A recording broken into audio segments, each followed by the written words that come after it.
అనకాపల్లి జిల్లా స్థానిక గౌరపాలెంలో మాజీ మంత్రి కొణతాల రామకృష్ణ ఘాట్ దగ్గర మీడియా సమావేశం ఏర్పాటు చేశారు.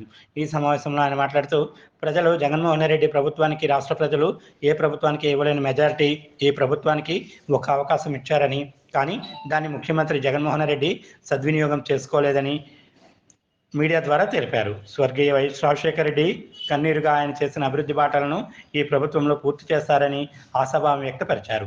కానీ ఎటువంటి అభివృద్ధి నోచుకోలేదని అన్నారు. ఉత్తరాంధ్ర వెనుకబాటులో అభివృద్ధి, metro rail project, Polavaram project ప్రభుత్వం ఏర్పడ్డాక అభివృద్ధి పనులు చేపట్టలేదని అన్నారు. ప్రాజెక్టు పూర్తవుతుందనేసి ఎంతో ఆశగా ఎదురు చూసాం. దాంతోపాటు పోలవరం కానీ, అదేవిధంగా రైల్వే జోన్ కానీ, ఏ ఒక్క కార్యక్రమం ఒక్క అడుగు కూడా ముందుకెళ్ళేటువంటి పరిస్థితి కనిపించలేదు. రాజశేఖర రెడ్డి గారి తనయుడు ముఖ్యమంత్రిగా ఉన్నారు కాబట్టి ఈ ప్రభుత్వ హయాంలో తప్పనిసరిగా ఈ ప్రాజెక్టులు పూర్తవుతాయి. ఆయన మొదలుపెట్టారు, ఈయన పూర్తి చేస్తారని అందరూ కూడా ఎదురు చూశారు. రాష్ట్ర ప్రజలంతా, ముఖ్యంగా ఉత్తరాంధ్ర కానీ, అటు రాయలసీమ కానీ చాలా వెనుకబడినటువంటి ప్రాంతాలు.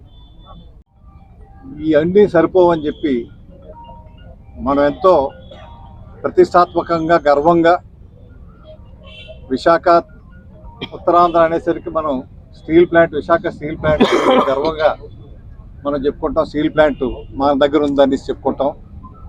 లక్షలాది కుటుంబాలు దానివల్ల జీవనోపాధికి దొరుకుతూ ఉంది.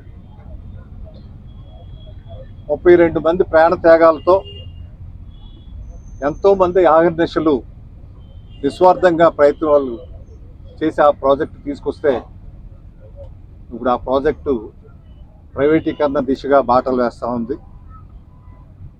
అది చిత్తశుద్ధితో ఆపేటువంటి కార్యక్రమం చేయాల్సినటువంటి రాష్ట్ర ప్రభుత్వం ప్రయత్నాలు అయితే కనిపించట్లేదు.